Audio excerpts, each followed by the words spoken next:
అక్కినేని కుటుంబం తెలుగు సినీ పరిశ్రమలో ప్రత్యేకమైన గుర్తింపును సంపాదించుకున్న కుటుంబంగా ఎప్పటి నుంచో ముందంజలో నిలుస్తోంది. ప్రత్యేకంగా నాగార్జున తన కెరీర్ మొత్తం భిన్నమైన కథలు, విభిన్న పాత్రలతో ప్రేక్షకులను అలరించడంలో ముందుండేవారు.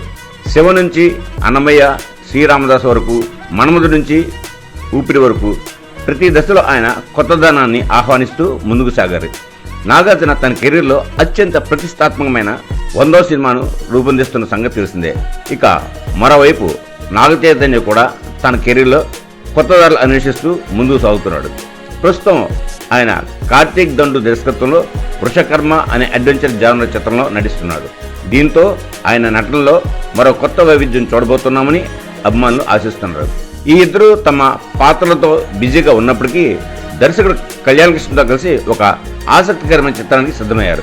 ముఖ్యంగా ఈ సినిమాలో నాగచైతన్య హీరోగా నటిస్తుండగా నాగార్జున విలన్ పాత్రలో కనిపించనున్నారన్న వార్త సినీ వర్గాల్లో చర్చనీయాంశమైంది. తండ్రి కొడుకుల కాంబినేషన్లో ఇలాంటి భిన్నమైన కథాంశం రావడం ఇదే తొలిసారి కావడంతో ఈ ప్రాజెక్టుపై ప్రత్యేక ఆసక్తి నెలకొంది. నాగార్జున ఇప్పటివరకు తన కెరీర్లో నెగిటివ్ షేడ్స్ ఉన్న పాత్రలను కొన్నిసార్లు చేసినప్పటికీ పూర్తి స్థాయి ప్రతినాయకుడిగా కనిపించడం అరుదే. కాబట్టి తన కొడుకు సినిమాలో విలన్గా నటించడం ఆయనకు కూడా ఒక సవాల్గా భావించవచ్చు.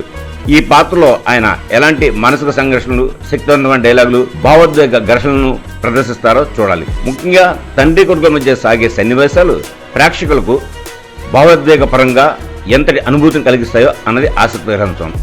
అయితే ఈ కాంబినేషన్ మాత్రం అభిమానుల్లో ఇప్పటికే భారీ ఆసక్తిని రేకిస్తోంది.